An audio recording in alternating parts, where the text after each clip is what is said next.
What would you do, Gil? Would you take Mike Lowell not being 100%? Would you take JD Drew not being 100% to take the spot of two any other pitchers that could be in the relief situation?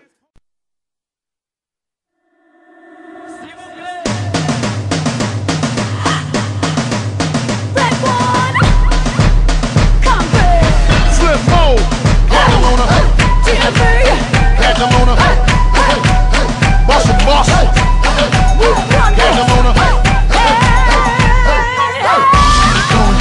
Here we go. Here we go.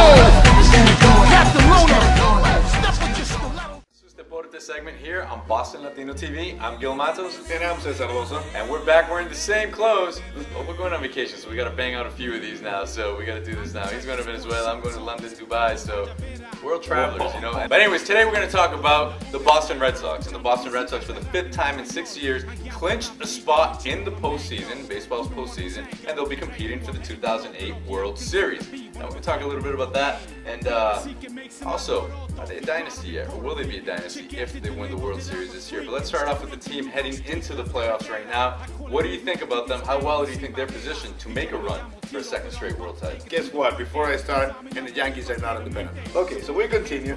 The Red Sox are in the situation right now where they have to go with a 25-man roster. It's the big puzzle that Terry Francona is going to have to solve for the next couple of days.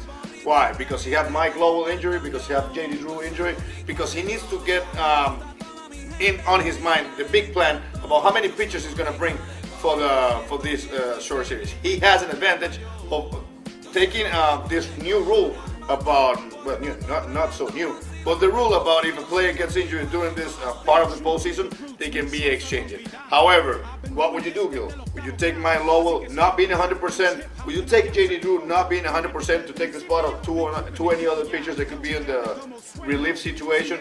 That's Terry Francona's right now. I think the team is already built. I think the team have shown what they have to do.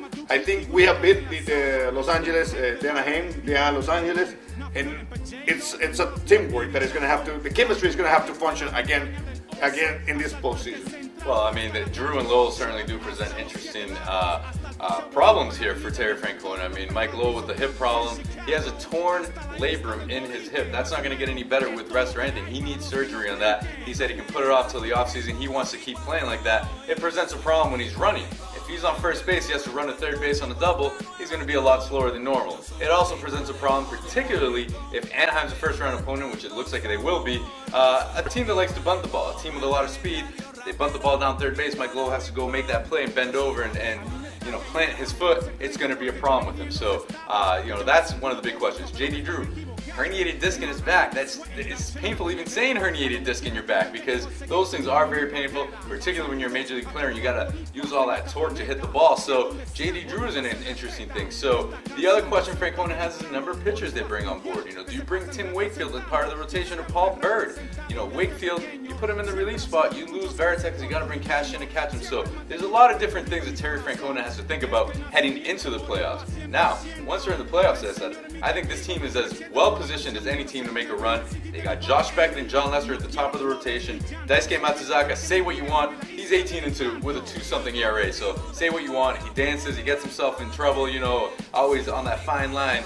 But he is an effective pitcher. Those 3 guys are as good or better than anybody else and any other 3 they're going to face. And there's another thing, good news for the Red Sox, better than everything that you said, is that they have the experience already. They've been through this. They've been with the back on the wall in the worst situation. They did it against the Yankees in the 2004. They did it against the Indians last year. They can do it against Anaheim. They can do it against Tampa Bay if it's a team that they have to face at the end of the ALCS. Is that the name? Because those abbreviations. ALCS. But it's a team with experience. It's a team with a chemistry with young people, speed, and veteran players that have been there. And I say this when I name Josh Beckett, when I name the same Kevin Youkilis, David Ortiz, besides anything. David Ortiz está listo para asumir y ponerse otro anillo en la mano. ¿Significa esto a new dynasty for the Red Sox? Well, certainly if the Red Sox win back-to-back titles, you certainly fall into that dynasty talk. You know, it'll be 3 world titles in 4 years? 4 years. 5 years? 5 years. 3 world titles in 5 years? Definitely dynasty talk. I mean, and now we're talking about the Yankees missing the postseason, the Red Sox back in there, and if they win 2 titles in a row, can say that the world is sort of flipped upside down. Yankee fans, so don't worry. You guys only have a $209 million payroll for fourth place team. I think it's time to change the history. It is time to change the history. But that's all the time we have for this segment, Sus Deportes here on Boston Latino TV. Remember, you can check out our segments on YouTube. Just type in Boston Latino, or check them out online on bostonlatinotv.com. You can listen to the radio show 6 to 7, 13:30 a.m., la 13:30 a.m. en español, el show Sus Deportes, or you can go to www.susdeportes.com para que oigan el programa de radio lunes, miércoles y viernes, Monday, Wednesday and Friday, 6 to 7. Gil Matos y César Dosa.